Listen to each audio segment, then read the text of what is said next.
In the shadows of Valdoria's ancient castle, where stone walls have witnessed centuries of royal secrets, Captain Marcus Vale made a discovery that would shake the very foundations of the monarchy.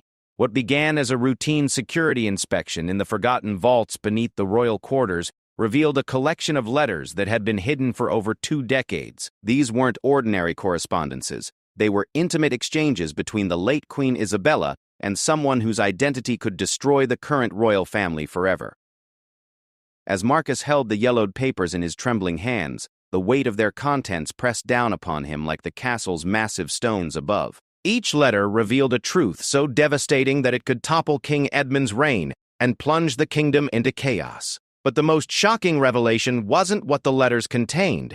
It was who had been hiding them all these years, and why they had chosen this moment to surface. The royal guard who had sworn an oath to protect the crown now faced an impossible choice: remain silent and become complicit in a deception that had lasted decades, or expose the truth and watch everything he had devoted his life to protecting. In a world where loyalty to the crown meant everything, Marcus Vale was about to learn that sometimes the greatest threat to the kingdom comes not from outside enemies, but from the secrets buried deep within the palace walls. What Marcus didn't know was that his discovery was no accident, and that powerful forces within the court had been waiting 23 years for someone exactly like him to find those letters. The Game of Thrones was about to begin anew, and a simple guard would find himself at the center of a conspiracy that reached the highest levels of power. Part 1.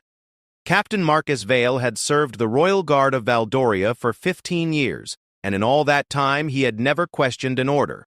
His loyalty to the crown was absolute, his dedication unwavering, and his reputation spotless.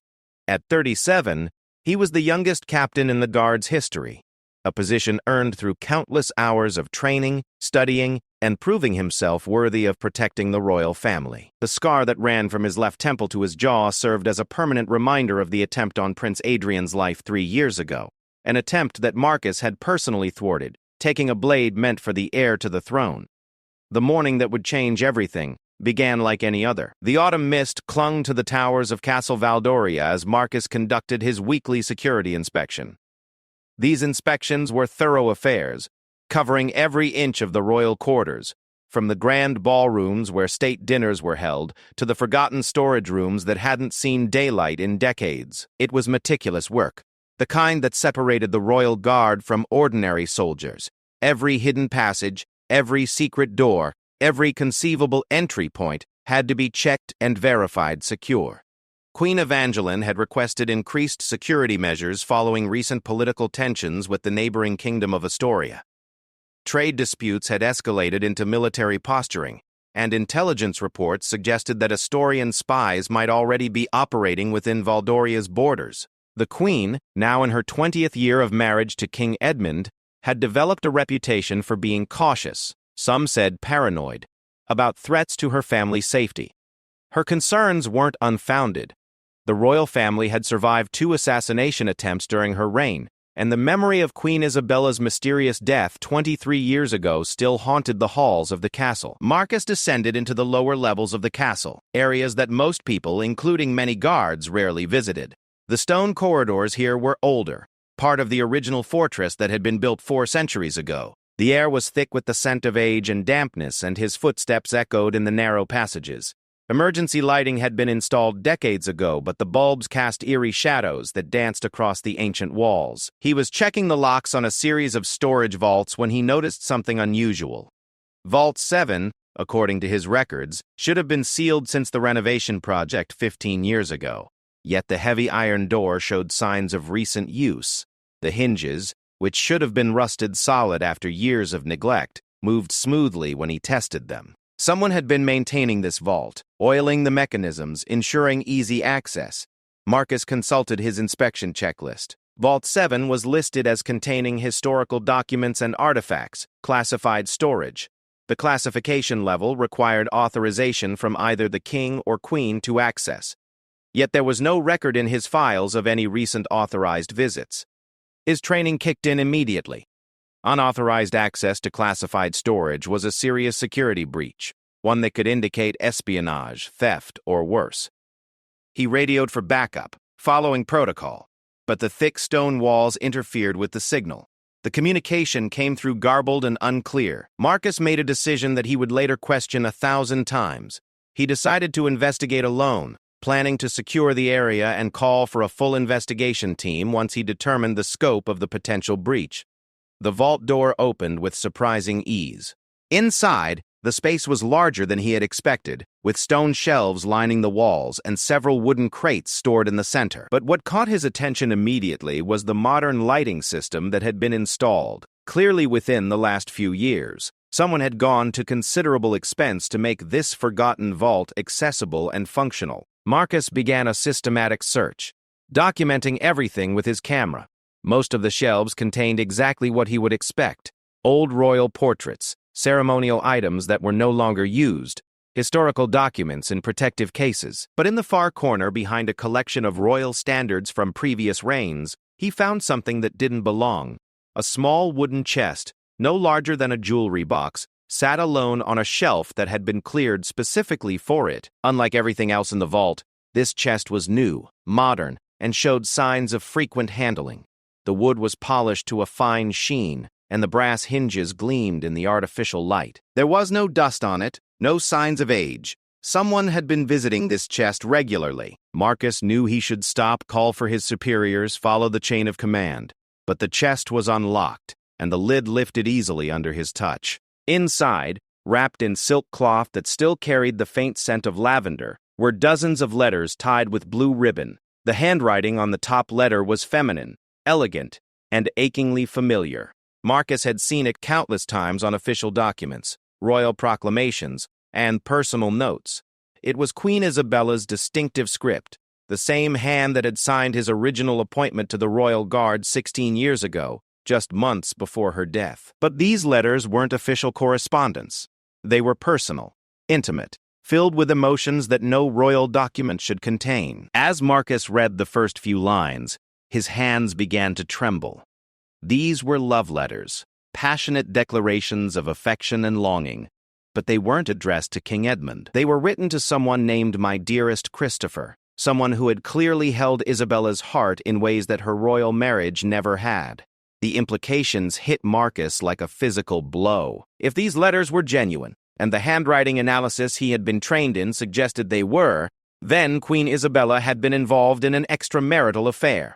The woman who had been mourned as the perfect queen, whose memory was revered throughout Valdoria, whose portrait hung in the Great Hall as a symbol of royal virtue, had been living a double life. But that wasn't the most shocking discovery. As Marcus continued reading, a pattern emerged in the letters. Isabella wrote about meetings, about stolen moments, about a love that had to remain hidden from the world. And in the later letters, those dated just months before her death, she wrote about something else, a secret that she was carrying, a truth that could change everything. In her final letter, dated just 2 weeks before the carriage accident that claimed her life, Isabella wrote words that made Marcus's blood run cold. Christopher, my love, I can no longer keep our secret. Adrian must know the truth about his parentage before his 18th birthday. Edmund has been a father to the boy, but he deserves to know who his real father is.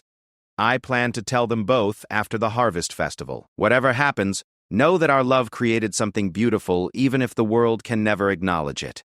Marcus sat heavily on a wooden crate, the letter shaking in his hands. Prince Adrian, the heir to the throne, the young man Marcus had sworn to protect with his life, might not be King Edmund's biological son.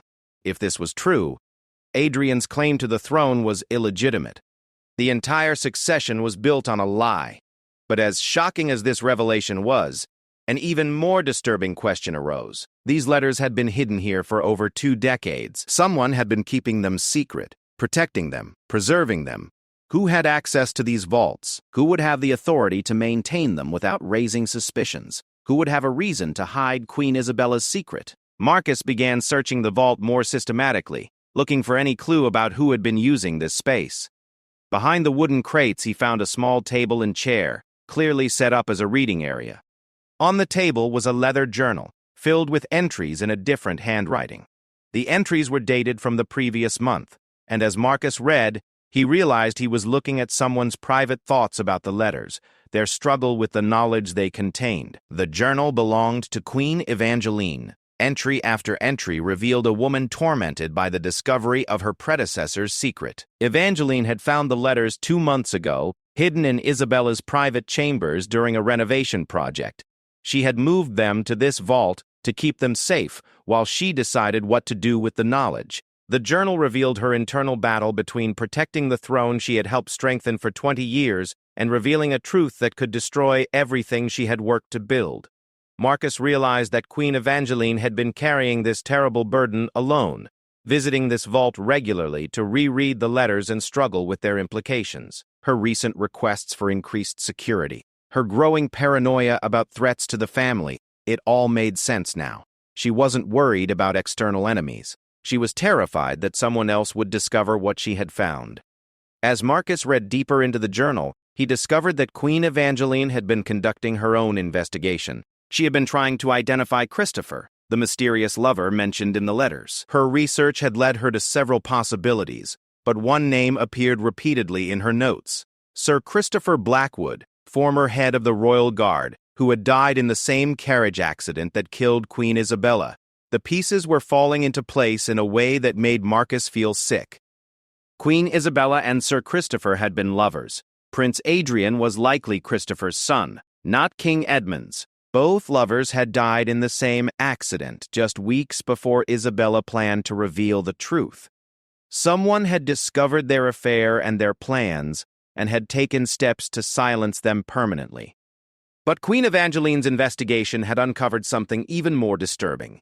In her latest journal entries, she had begun to suspect that the carriage accident hadn't been an accident at all. She had found inconsistencies in the official reports, witnesses whose testimonies didn't match the physical evidence, investigators who had been transferred or promoted immediately after the case was closed. Queen Isabella and Sir Christopher had been murdered, and if that was true, then whoever had killed them was still alive, still in a position of power, still capable of killing again to protect their secret.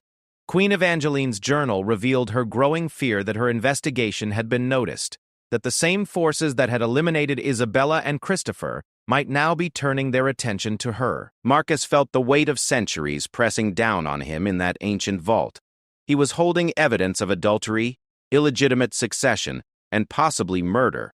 Crimes that reached to the very heart of the monarchy. Every instinct told him to put the letters back, seal the vault, and pretend he had never found them.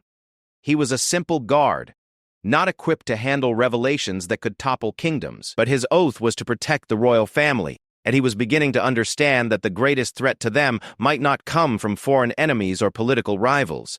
The greatest threat might come from within the castle walls, from someone who had already killed twice to protect their secret and might be preparing to kill again. As Marcus carefully returned the letters to their silk wrapping, his mind raced through the implications. If Prince Adrian wasn't King Edmund's biological son, who had the strongest claim to the throne? Who would benefit most from the revelation of this secret? Who had the power and access necessary to orchestrate the murders of a queen and the head of the royal guard? The answer, when it came to him, was so obvious that he wondered how he had missed it. There was one person who had been close enough to both Isabella and the royal family to learn their secret, powerful enough to arrange their deaths, and patient enough to wait 23 years for the perfect moment to use that knowledge. Queen Evangeline's journal had led her to the same conclusion, and her final entry, dated just 3 days ago, revealed her plans to confront the person she believed was responsible. She had arranged a private meeting, intending to demand answers and threaten exposure if the truth wasn't revealed voluntarily. That meeting was scheduled for tonight. Marcus checked his watch. It was already evening, and according to the journal, Queen Evangeline planned to meet her suspect in the old chapel at midnight. She would be walking into a trap, facing a killer who had already demonstrated their willingness to eliminate anyone who threatened their secret. For the first time in 15 years of service, Captain Marcus Vale was about to disobey a direct order. He was supposed to complete his security inspection and file his report by morning. Instead, he was going to do something that could end his career, destroy his reputation, and possibly cost him his life.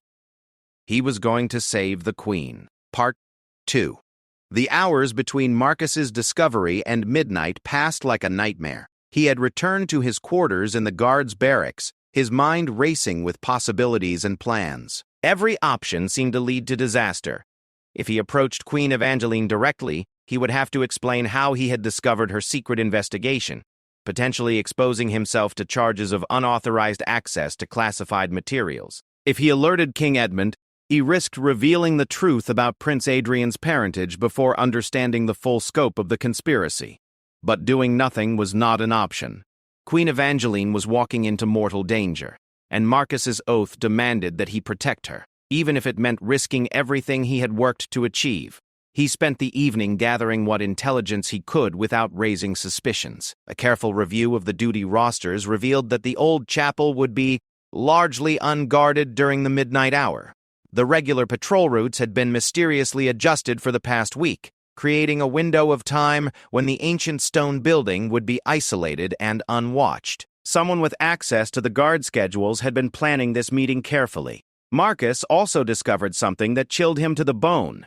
The duty officer for tonight was Lieutenant Colonel James Morrison, a man who had served the royal family for over 30 years. Morrison had been a senior guard during Queen Isabella's time, someone who would have had access to her schedule, her movements, her secrets. He was also one of the few people with the authority to modify patrol routes without raising questions. As the castle settled into its evening routine, Marcus made his preparations. He selected weapons that would be silent and effective in close quarters, a tactical knife and a crossbow that he could carry concealed. He studied the layout of the chapel, memorizing every entrance, every hiding place, every angle of approach. Most importantly, he wrote a detailed letter explaining everything he had discovered, sealed it, and left instructions for it to be delivered to Prince Adrian if Marcus didn't survive the night. The old chapel of Castle Valdoria was a remnant from the fortress's earliest days, built when the royal family had been simple lords ruling over a small territory. Over the centuries, as the kingdom expanded and modernized, the chapel had been largely forgotten. A newer, grander cathedral had been built in the main courtyard for state ceremonies, leaving the old chapel to serve as a quiet place for private prayer and reflection. Marcus arrived at the chapel an hour before the scheduled meeting, using his knowledge of the castle's hidden passages to approach unseen. The building was constructed of the same dark stone as the original fortress, with thick walls and narrow windows that allowed little light to penetrate. Inside, wooden pews faced an altar that had been carved from a single piece of marble, its surface worn smooth by centuries of use. The perfect hiding spot presented itself in the form of the old confessional booth, positioned to provide a clear view of the altar while offering concealment and protection. Marcus settled in to wait, every sense alert for the first sign of movement. Queen Evangeline arrived precisely at midnight. Even in the dim moonlight filtering through the stained glass windows, Marcus could see the tension in her posture, the way her hands trembled slightly as she approached the altar. She was afraid, but determined. The woman who had ruled beside King Edmund for 20 years, who had faced political crises and personal tragedies with unwavering composure, was now confronting the possibility that her entire reign had been built on lies and murder. She didn't have to wait long. Footsteps echoed through the chapel as a second figure emerged from the shadows near the altar. Marcus's blood ran cold as he recognized the newcomer. It wasn't Lieutenant Colonel Morrison. It wasn't a guard or a court official or any of the people he had suspected. It was Prince Adrian himself. The heir to the throne moved with the confidence of someone accustomed to command, but there was something different about his demeanor. Gone was the jovial young man Marcus had protected and served for years. In his place stood someone harder, more calculating, with eyes that held secrets and determination in equal measure. "Your Majesty," Adrian said, his voice carrying clearly in the stone chamber. "Thank you for agreeing to meet me privately. I believe we have much to discuss." Queen Evangeline straightened, summoning her royal bearing despite her obvious fear. "Adrian, I'm not sure what game you think you're playing, but this is highly inappropriate. If you have something to discuss with me, it should be done through proper channels, in the presence of your father."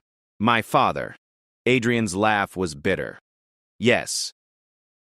Let's discuss my father, shall we? Or rather, let's discuss the letters you've been reading in the old vault. The letters that reveal exactly who my father really is." The color drained from Evangeline's face. "I don't know what you're talking about." Please, Evangeline, we're past the point of pretense now. Adrian began pacing slowly around the altar, his movements deliberate and predatory. Did you really think you could investigate my mother's secret without being noticed? Did you imagine that your midnight visits to Vault 7 would go unobserved? Marcus felt his world shifting beneath him. Adrian knew about the letters. More than that, he had been watching Queen Evangeline, tracking her investigation, possibly manipulating her discovery from the beginning. But how long had he known? And what did he plan to do with the knowledge? The letters prove that Edmund isn't my biological father, Adrian continued, his voice growing harder with each word. Christopher Blackwood was my real father, the man who died with my mother in what everyone believed was a tragic accident. Adrian, please, Evangeline said, taking a step backward. If you know about the letters, then you understand how dangerous this knowledge is. Your legitimacy as heir, my legitimacy? Adrian's voice rose slightly before he controlled himself. Let me tell you about legitimacy, stepmother. Let me tell you about the night my mother died. The word stepmother hit like a physical blow. Marcus realized that he had been approaching this entire situation from the wrong angle. He had assumed that someone was trying to conceal the truth about Adrian's parentage to protect the succession. But what if the opposite was true? What if someone had known the truth all along and had been using it for their own purposes? I was 14 years old, Adrian continued, his pacing bringing him closer to where Evangeline stood, old enough to understand what I was hearing when I overheard my mother's final conversation with Christopher, old enough to follow them to their secret meetings, old enough to realize that everything I had been taught about royal duty and honor was a lie. Marcus watched in horror as the pieces fell into place. Adrian had known about his mother's affair while it was happening. He had known about his true parentage for over 20 years. And if he had known then, you were just a child, Evangeline said, her voice barely above a whisper. Whatever you think you know. I know that my mother was planning to destroy everything, Adrian said, his composure finally cracking to reveal the rage beneath. She was going to confess her adultery to Edmund, reveal that I wasn't his son, throw the entire kingdom into chaos. All for love. All for a man who wasn't worth her little finger. The truth hit Marcus like a thunderbolt. Adrian hadn't just known about the affair. He had been opposed to it. He had seen his mother's plans to reveal the truth as a betrayal, not just of King Edmund, but of the throne itself. So you killed her, Evangeline said, the words coming out as a statement rather than a question. I saved the kingdom, Adrian replied without hesitation. I saved my mother from making the greatest mistake in royal history. I saved Edmund from the humiliation of learning that his heir wasn't his blood. I saved Valdoria from a succession crisis that would have torn it apart. You were 14 years old, Evangeline repeated, but now her voice carried horror rather than sympathy. I was the crown prince, Adrian said. Age is irrelevant when duty calls. I arranged for the carriage accident. I made sure that both my mother and Christopher died before they could destroy everything our family had built. It was surprisingly easy, actually. A few gold coins to the right people, some adjustments to the carriage wheels, a carefully planned route through the mountain pass.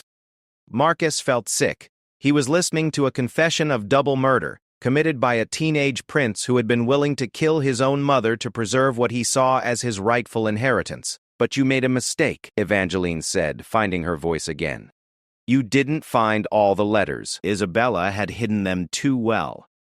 Another oversight of youth, Adrian acknowledged. I searched her chambers thoroughly, but I didn't think to check every possible hiding place. When you found them 2 months ago, I realized my error. I've been watching you ever since, waiting to see what you would do with the knowledge. Why not simply take the letters from me? You could have stolen them at any time. Adrian smiled, and Marcus saw something truly frightening in that expression. Because you've done something I never could have managed alone. You've spent 2 months investigating, documenting, building a complete picture of what happened 23 years ago. Your journal is a masterpiece of detective work. It will serve perfectly as evidence when I reveal the truth about my parentage. Evangeline stared at him in confusion. You want to reveal the truth? But if people learn that Edmund isn't your father, then they'll also learn that I've known about it for over 20 years and chose to serve the kingdom anyway, Adrian said. They'll learn that I sacrificed my own desires, my own need for truth, to maintain stability. They'll see me as someone who puts duty before personal concerns. The full scope of Adrian's plan was becoming clear to Marcus, and it was more sophisticated than anything he had imagined. Adrian wasn't trying to hide his illegitimate birth. He was planning to use it as proof of his worthiness to rule. But that's not all they'll learn, Adrian continued. They'll also discover that you, dear stepmother, have known about this secret for months and chose to hide it from your husband. They'll learn that you've been conducting secret investigations, meeting with mysterious contacts, behaving in ways that could be interpreted as treasonous. That's not true, Evangeline protested. Everything I did was to protect the crown. But how will it look to the people?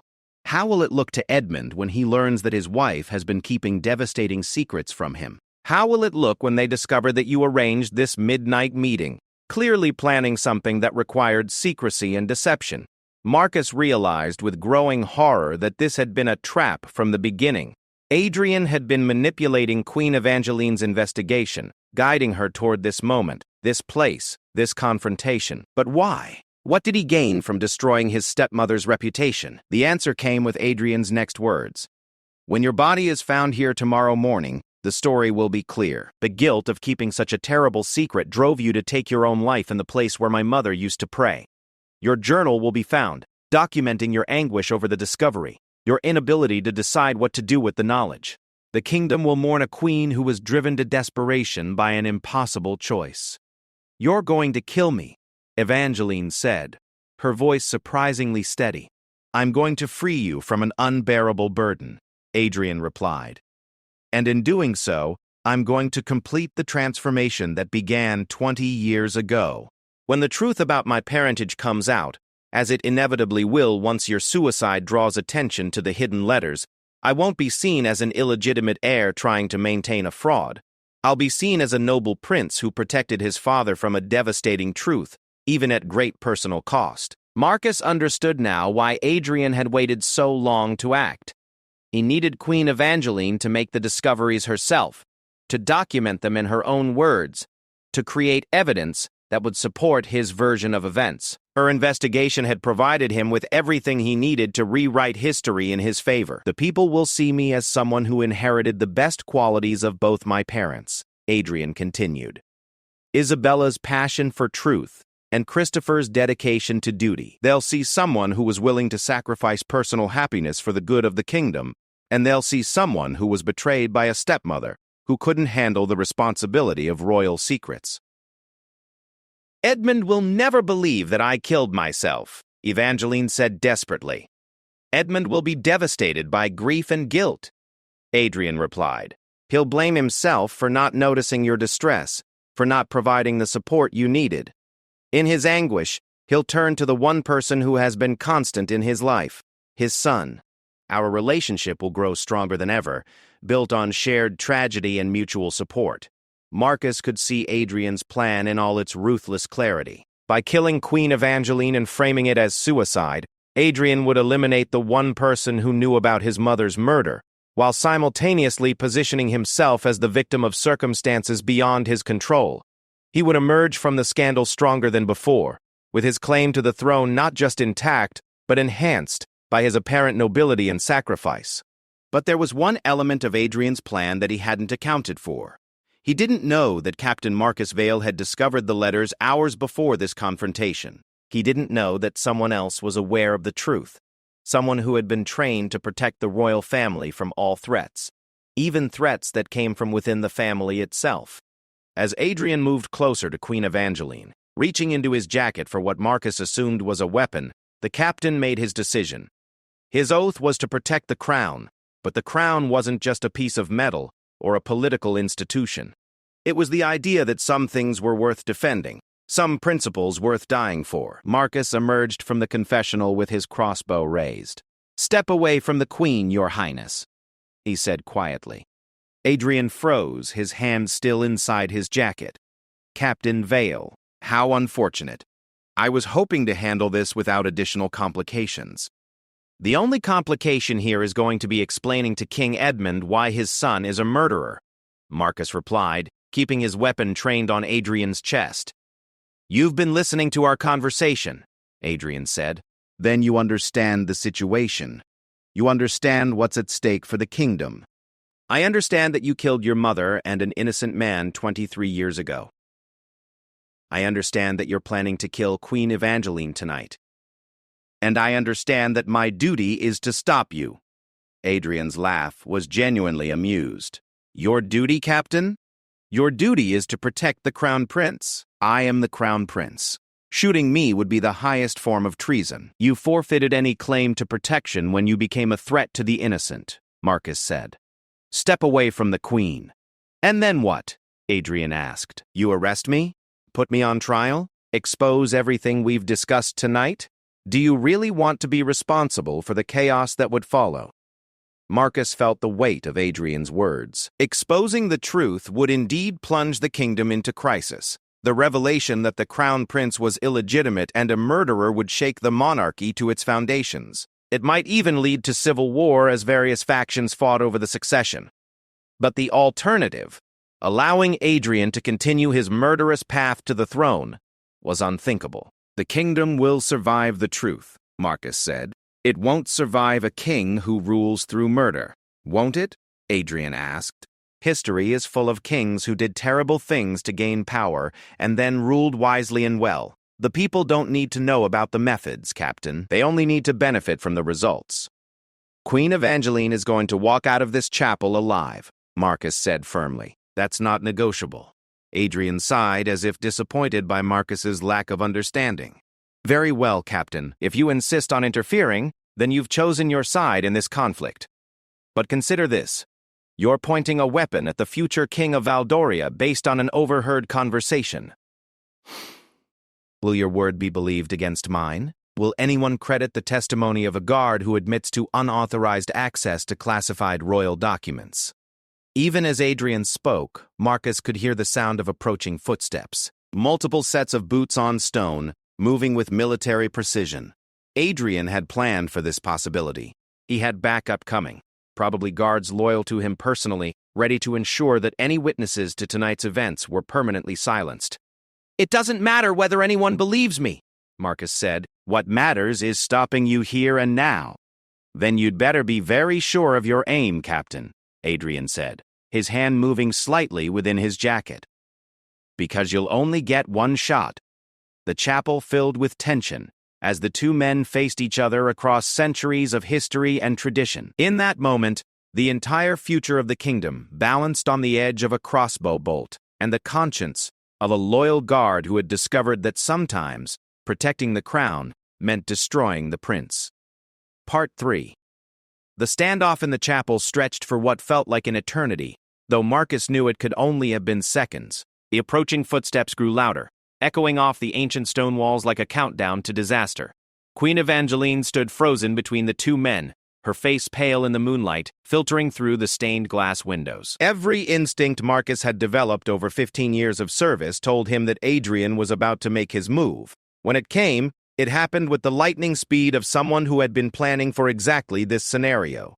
Adrian's hand emerged from his jacket holding not a gun, but a small vial of clear liquid.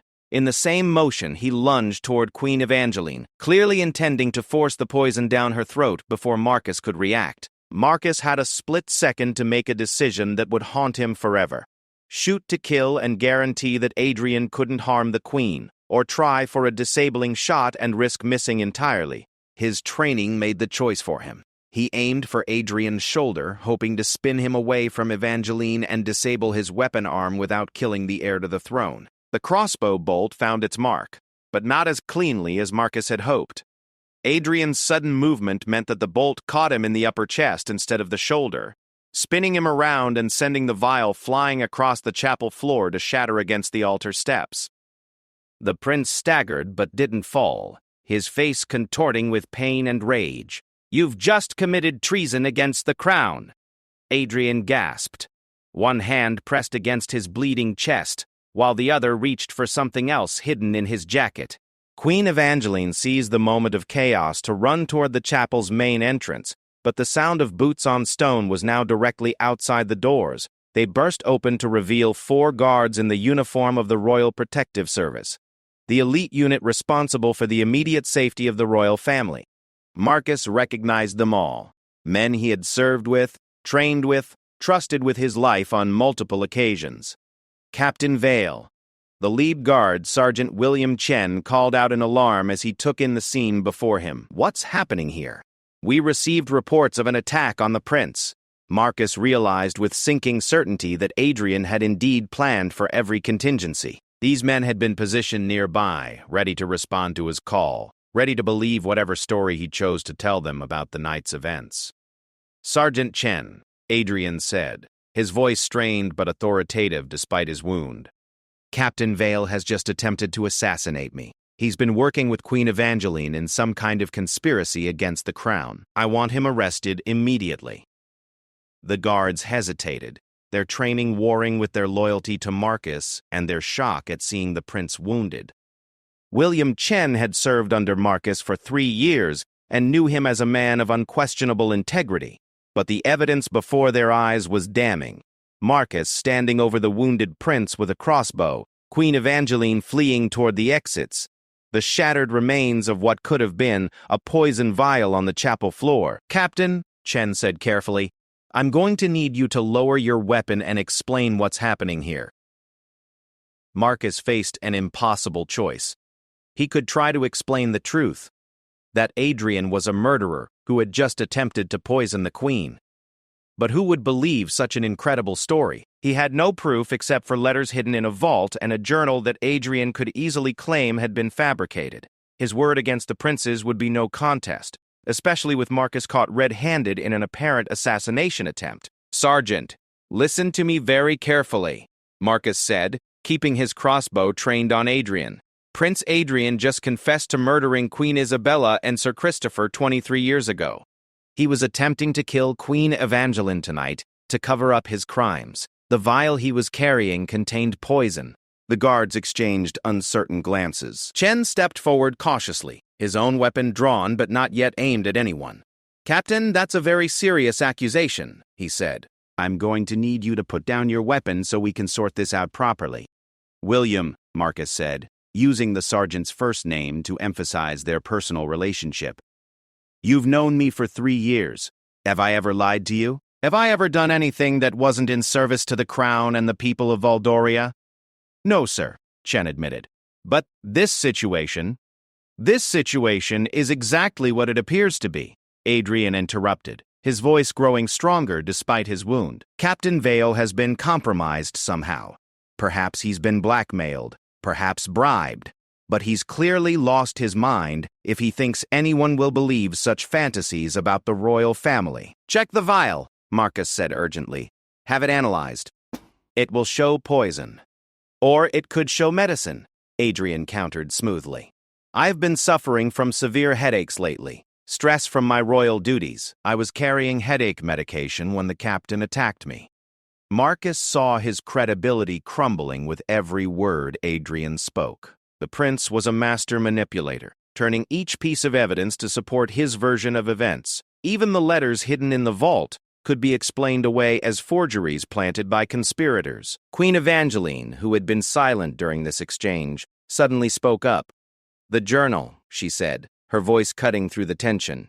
"In Vault 7, there's my journal documenting everything I discovered about Isabella's letters. It proves what Captain Vale is saying." Adrian's eyes flashed with something that might have been admiration. "Your Majesty, you're clearly under severe emotional distress. The guilt of whatever conspiracy you've been involved in has obviously affected your judgment. The journal you mentioned could easily have been written by anyone, planted as evidence to support this elaborate frame-up." "I can prove it's genuine," Evangeline said desperately. "There are details in that journal that only I would know. Private thoughts and observations that no one else could have written. Details that could have been extracted from you under duress," Adrian replied. "Or details that you've shared with your co-conspirators over the months you've been planning this attack." Marcus realized that Adrian had an answer for everything, a counter-argument for every piece of evidence they might present. The prince had spent over 20 years perfecting his story, preparing for the possibility that his crimes might one day be discovered.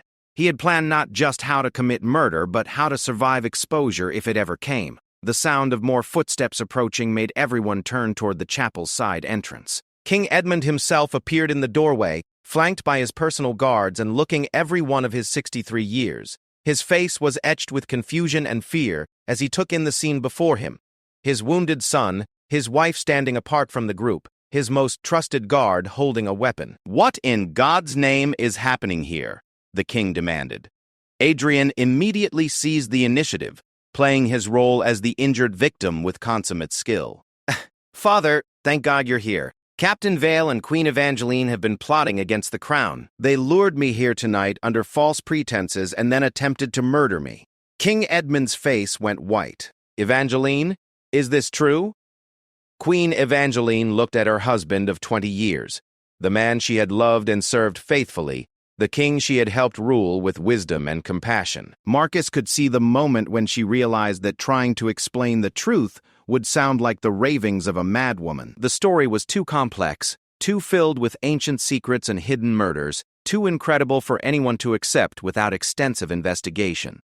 "Edmund," she said quietly, "I need you to trust me. There are things about Isabella's death that you don't know, things that Adrian has been hiding for over 20 years. "Isabella?" King Edmund's confusion deepened. "What does Isabella have to do with any of this?" "She was murdered," Evangeline said simply. "Adrian killed her and Christopher Blackwood to prevent them from revealing that Adrian isn't your biological son." The silence that followed was deafening. King Edmund stared at his wife as if she had struck him physically. The guards shifted uncomfortably, unsure whether they were witnessing treason or tragedy. Adrian managed to look both wounded and heartbroken by the accusation. "Evangeline," King Edmund said slowly, "are you telling me that you believe my son murdered my first wife?" "I don't believe it," she replied firmly. "I know it. I have proof." "Father," Adrian said, his voice breaking with apparent emotion, "I don't understand why they're saying these terrible things. Mother died in a carriage accident 23 years ago. Everyone knows that. Why would they want to hurt you like this?"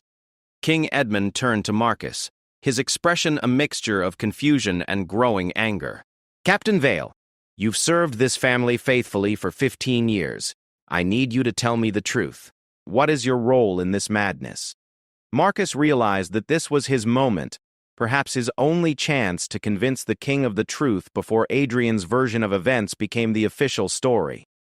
But he also knew that his words alone wouldn't be enough. He needed evidence, proof, that couldn't be dismissed or explained away. "Your Majesty," he said carefully, "I discovered letters in Vault 7, written by Queen Isabella to her lover Christopher Blackwood. The letters prove that Prince Adrian is Christopher's son, not yours. They also reveal that Isabella was planning to confess the affair just before her death. Tonight, Prince Adrian confessed to me that he arranged the carriage accident to prevent that confession." "You have these letters?" King Edmund asked. "I do. They're hidden in letters that could easily be forgeries," Adrian interrupted. "Father, surely you can see what's happening here. They've constructed an elaborate conspiracy theory based on documents that may not even be genuine. They're trying to undermine my legitimacy as your heir." Marcus saw the doubt creeping into King Edmund's eyes. The king wanted to believe in his son's innocence, wanted to trust the boy he had raised as his own flesh and blood. The alternative, that Adrian was a murderer who had been deceiving him for over 2 decades, was too horrible to contemplate. "The handwriting can be analyzed," Marcus said urgently. "There are experts who can prove whether the letters are genuine." "Handwriting analysis can be fooled," Adrian countered. "Modern forgery techniques are quite sophisticated. Then DNA testing," Evangeline said suddenly. "We can prove whether Adrian is truly Edmund's son."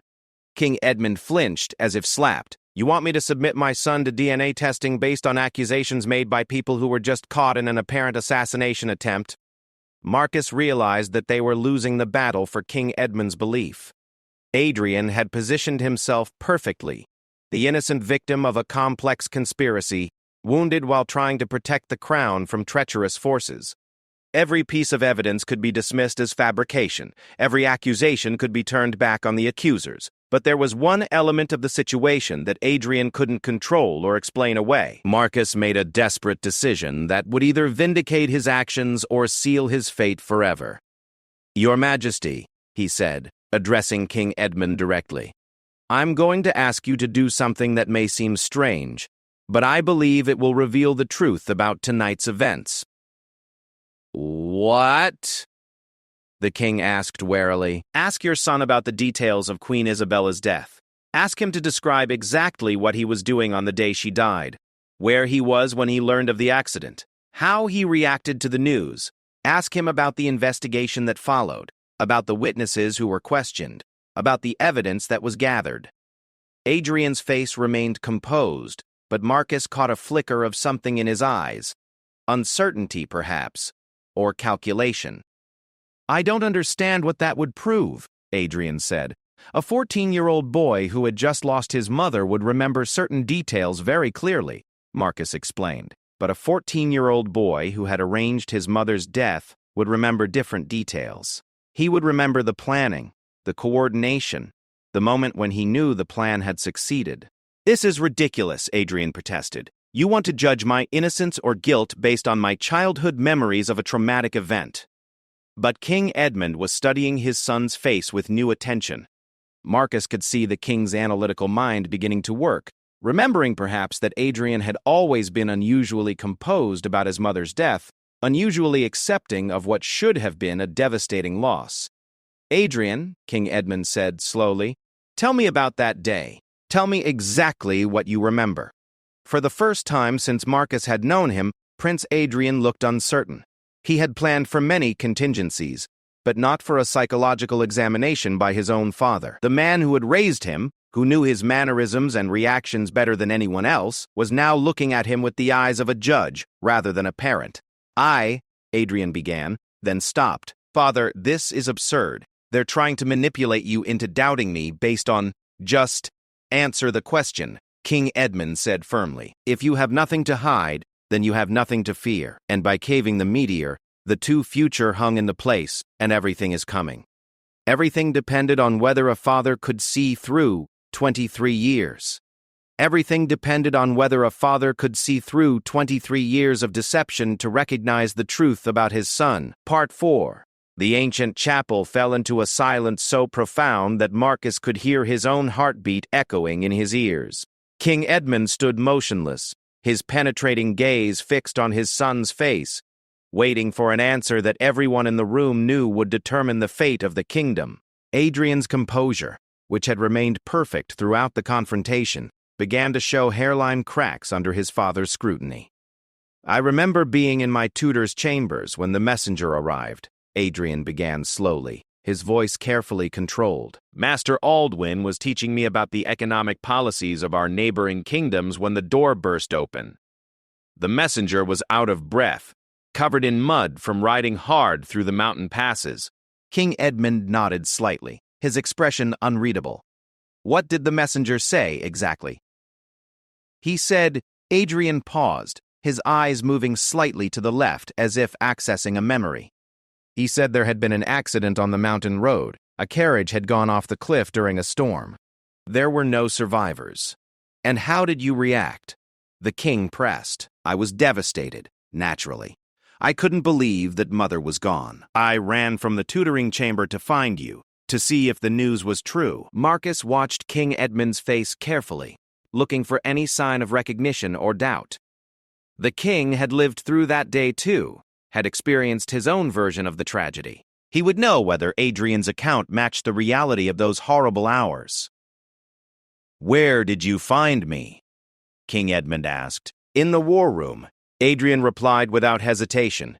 "You were meeting with the council about the grain shortages in the eastern provinces. When I burst in with the news, you dismissed the advisors immediately." Queen Evangeline stepped forward slightly. "That's not correct," she said quietly. "I was with Edmund that day. We were in the royal gardens reviewing plans for the harvest festival when the messenger found us. There was no council meeting about grain shortages." Adrian's jaw tightened almost imperceptibly. "Perhaps you're misremembering." It was a very traumatic day for everyone. Perhaps, Evangeline agreed. But I also remember that you weren't with your tutor that afternoon. Master Aldwin had fallen ill 3 days earlier with a fever. You had been given a free afternoon to spend as you wished. Marcus saw the first real crack in Adrian's armor. The prince's carefully constructed memory was falling apart under examination by people who had actually lived through the events he was describing. "You're both confused," Adrian said, but his voice lacked its earlier confidence. "The stress of tonight's events is affecting your memories." King Edmund took a step closer to his son. "Adrian, I want you to look me in the eyes and tell me again about that day. Tell me about the moment you learned your mother was dead." There was something in the king's voice that hadn't been there before. Not quite suspicion, but a sharpening of attention that made everyone in the chapel lean forward slightly. Marcus realized that King Edmund was remembering something. Some detail from 23 years ago that was challenging Adrian's version of events. "Father, this interrogation is unnecessary," Adrian said, taking a half-step backward. "My memories of that day are painful but clear. I was devastated by Mother's death, just as you were." "Yes, you were devastated," King Edmund agreed, "but not in the way a 14-year-old boy should have been devastated. You were composed, Adrian. Remarkably composed. Even at the funeral, you never broke down. You never cried. I remember thinking at the time that you were being extraordinarily brave for such a young man." "Different people grieve differently," Adrian replied, but his voice was becoming tighter with each exchange. "True," the king acknowledged. "But there's something else I remember about that day, something that's been troubling me ever since Captain Vale made his accusations. When the messenger arrived, you weren't surprised by the news. You were shocked, yes, but not surprised. It was as if you had been expecting something to happen." Marcus felt a surge of hope. King Edmund was remembering details that contradicted Adrian's story, details that supported the theory that the prince had known about the accident before it was officially reported. "That's absurd," Adrian said, but his protest lacked conviction. "How could I have known about an accident that had just happened?" "That's exactly what I'm trying to understand," King Edmund replied. "Because I'm also remembering something else. In the days leading up to your mother's death, you asked me several unusual questions about succession laws, about what would happen if the legitimacy of an heir was ever questioned." The chapel seemed to hold its breath. Queen Evangeline moved closer to her husband, while the guards shifted uncomfortably, beginning to sense that their earlier assumptions about the night's events might have been wrong. "I was a curious teenager," Adrian said desperately. "I asked questions about many aspects of royal duty, but these weren't casual questions." King Edmund continued relentlessly. "You were specifically interested in historical cases where royal children had been born outside of marriage, how such situations had been handled, what the consequences had been for kingdoms that faced succession disputes." Marcus realized that King Edmund had been carrying these memories for 23 years. Small inconsistencies and odd moments that had never quite made sense, but had been buried under the trauma of losing his beloved wife. Adrian's accusations tonight had brought those memories rushing back, and they were painting a very different picture of the young prince who had supposedly been an innocent victim of tragedy. "Father," Adrian said, his voice cracking slightly, "you're reading too much into the curiosity of a young man trying to understand his future responsibilities." "Perhaps," King Edmund said. "But then there's the matter of your behavior in the weeks following the funeral. You seemed almost relieved, Adrian. Not happy, certainly, but unburdened somehow. As if a great weight had been lifted from your shoulders." Queen Evangeline spoke up again. "The journal," she said urgently. "Edmund, we need to retrieve my journal from the vault. It documents everything I discovered about Isabella's letters, including details that only someone who knew the truth could have known." "Your journal could have been written by anyone," Adrian insisted, but his objections were becoming weaker as King Edmund's memories continued to undermine his story. "Actually," King Edmund said thoughtfully, "it couldn't have been, because Evangeline mentioned something to me just last week that I thought was odd at the time. She asked me if I remembered any visitors Isabella had in her final days, anyone she might have confided in about personal matters." "That proves nothing," Adrian said. "It proves that my wife has been investigating something related to your mother's death," King Edmund replied. "And now I'm beginning to understand what she might have discovered." Marcus could see that the dynamic in the chapel was shifting. King Edmund was no longer the confused father trying to make sense of contradictory accusations. He was becoming the analytical ruler who had governed Valdoria with wisdom and justice for over 2 decades. His royal training was taking over, demanding that he examine all evidence objectively, even when that evidence pointed toward a truth he desperately didn't want to believe. "There's something else," King Edmund said quietly. "Something I've never told anyone, not even Evangeline." He paused, looking directly at his son. "On the morning of Isabella's death, I woke early and went to her chambers to discuss some matters of state. She wasn't there, which was unusual. When I asked the guards about her whereabouts, they told me she had left the castle before dawn, alone, which was against all security protocols." Adrian's face had gone pale. "Perhaps she couldn't sleep and went for a morning ride." "Perhaps," the king agreed, "but when I asked you at breakfast if you had seen your mother that morning, you told me she was still sleeping when you passed her chambers. You were quite specific about it. You said you had looked in on her around 6 o'clock, and she was peaceful in her bed." The contradiction hung in the air like an accusation. Adrian couldn't have seen his mother sleeping in her bed if she had already left the castle before dawn. "I must have been mistaken about the time," Adrian said weakly. "You were very precise about the time," King Edmund replied. "You mentioned 6 o'clock specifically because you wanted to show me that you were following my instructions to check on your mother's welfare each morning." Marcus realized that King Edmund had been conducting his own investigation without realizing it, storing away inconsistencies and contradictions that he had never examined closely until now. The king's analytical mind was reconstructing the events of 23 years ago, and the picture that was emerging was devastating for Adrian. "Father, please," Adrian said, and for the first time his voice carried genuine desperation. "You're allowing these people to poison your mind against me. Can't you see what they're trying to do?" "What I can see," King Edmund said slowly, "is that my son has been lying to me for 23 years. The words hit Adrian like physical blows. His carefully maintained composure finally cracked completely, and Marcus saw something ugly and desperate flash across his features. "Fine," Adrian snarled, his voice suddenly harsh and bitter. "Yes, I knew Mother was planning to confess her adultery. Yes, I knew she was going to destroy our family for the sake of her precious Christopher. And yes, I stopped her." The confession hung in the chapel like smoke from a fire, visible and choking. King Edmund staggered backward as if struck, his face draining of all color. "You killed her," he whispered. "I saved us," Adrian replied fiercely. "I saved you from the humiliation of learning that your heir wasn't your blood. I saved the kingdom from a succession crisis that would have torn it apart. I saved our family's reputation and our dynasty's future." "She was your mother," King Edmund said, his voice breaking. "She was a traitor," Adrian shot back. "She was willing to destroy everything for a man who was nothing more than a common soldier with a pretty face. She was going to confess her sins and drag us all down with her." Queen Evangeline moved to stand beside her husband, taking his arm to steady him. "Edmund," she said gently, "there's more. The journal documents everything. How Adrian has been planning this for years, how he's been manipulating events to position himself as the noble prince who overcame scandal through duty and sacrifice." "You don't understand," Adrian said, his desperation making him reckless. "I've spent 23 years serving this kingdom faithfully. I've been the perfect prince, the ideal heir. What does it matter how I achieved that position if the result has been good for Valdoria?" "It matters," King Edmund said quietly, "because you're a murderer." "I'm a pragmatist," Adrian countered. "I did what was necessary to protect what we had built." Marcus stepped forward, his crossbow still trained on Adrian.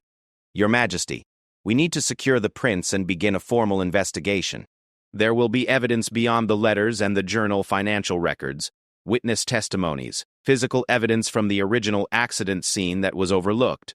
But even as he spoke, Marcus could see that Adrian was calculating again, looking for a way out of the trap that had finally closed around him. The prince's eyes darted toward the chapel's various exits, assessing his chances of escape.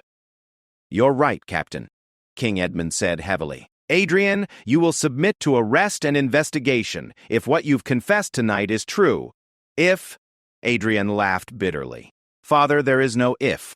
I killed Mother and Christopher, and I would do it again to protect what we've built.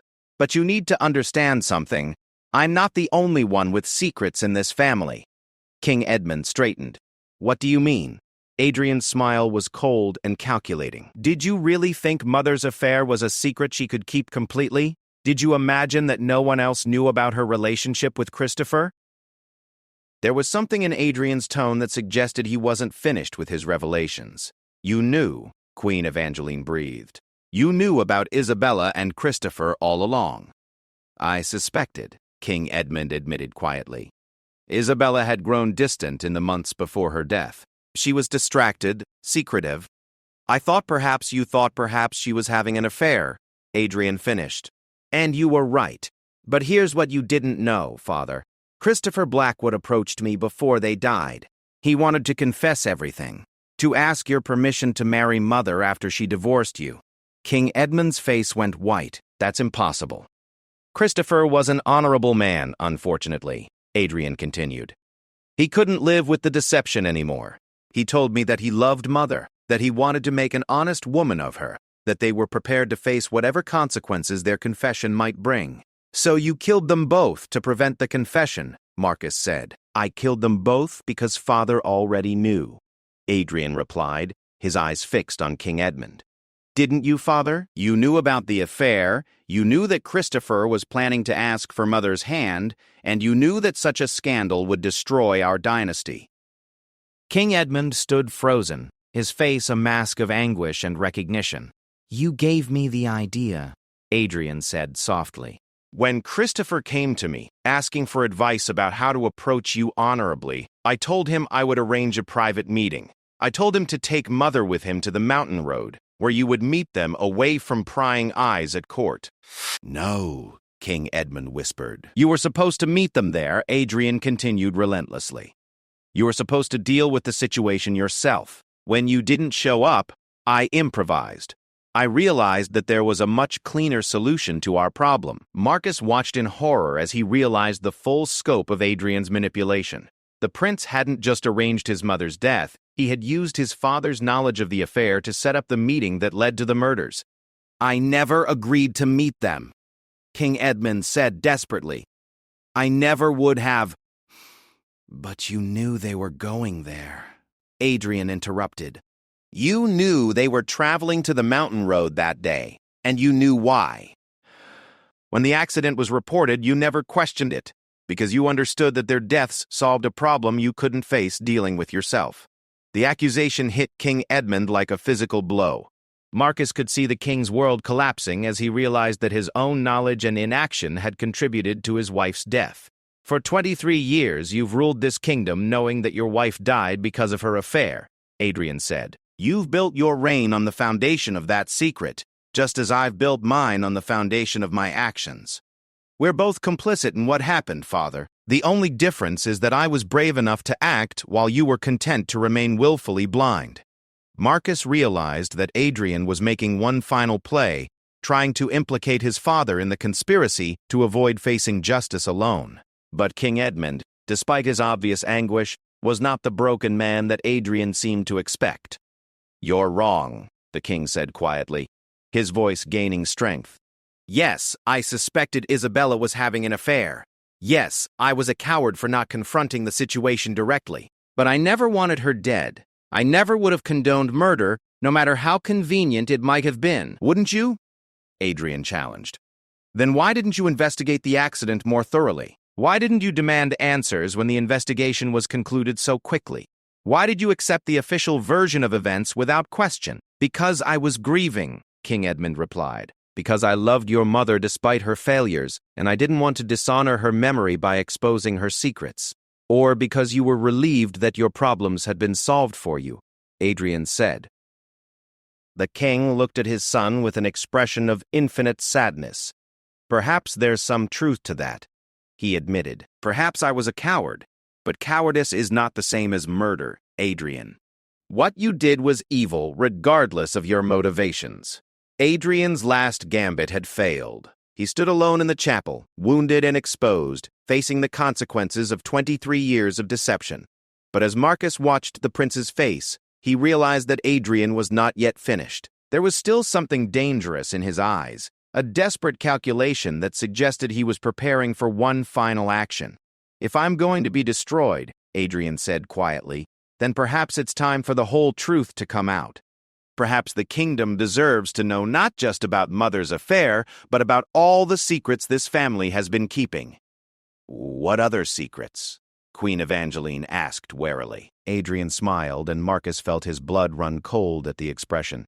"Ask my dear stepmother about her correspondence with the Astorian ambassador, Evangeline. Ask her about the intelligence she's been passing to our enemies in exchange for promises of support if our dynasty falls." The accusation hung in the air like a poison gas. Queen Evangeline's face went white with shock and indignation.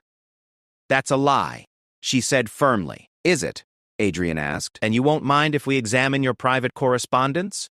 You won't object to a thorough investigation of your activities over the past year?" Marcus realized that Adrian was still playing the game, still trying to manipulate the situation to his advantage. Even facing arrest and execution, the prince was attempting to sow doubt and confusion, to implicate others in treasonous activities that would distract from his own crimes. But King Edmund had heard enough. "Guards," he commanded, his voice carrying the full authority of 20 years of rule.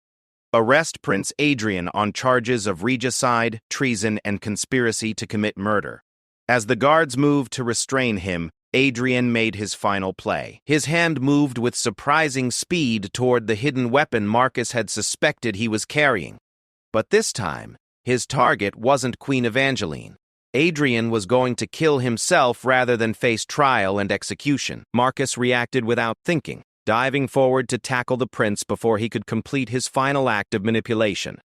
The two men crashed to the chapel floor in a tangle of limbs, fighting for control of the small pistol that Adrian had drawn from his jacket. The struggle was brief but desperate. Adrian fought with the fury of a man who had nothing left to lose, while Marcus fought to preserve the last chance for truth and justice to prevail in the kingdom he had served faithfully for 15 years.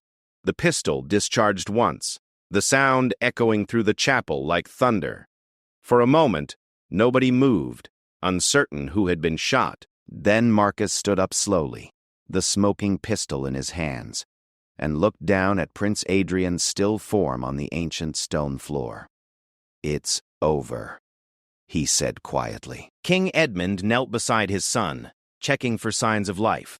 Adrian was still breathing, but unconscious from striking his head on the stone floor during the struggle. The pistol shot had gone wild, embedding itself harmlessly in one of the wooden pews. "He'll live to stand trial," the king said heavily. "Though I'm not sure if that's a mercy or a cruelty." Queen Evangeline moved to comfort her husband, while the guards secured the scene and called for medical assistance. Marcus stood apart from the group, suddenly feeling the weight of everything that had happened. The kingdom of Valdoria would survive this crisis, but it would be forever changed. The revelation of Adrian's crimes would shock the nation and force a complete reevaluation of the succession. King Edmund would have to confront not only his son's guilt, but his own failures as both a father and a husband. But perhaps, Marcus thought as he watched the royal family begin the painful process of rebuilding trust and truth, the kingdom would emerge stronger from this trial. Perhaps the courage to face difficult truths, rather than hiding from them, would prove to be Valdoria's greatest strength. As dawn began to break through the stained glass windows of the ancient chapel, Captain Marcus Vale prepared to write the most important report of his career. The truth finally would be told.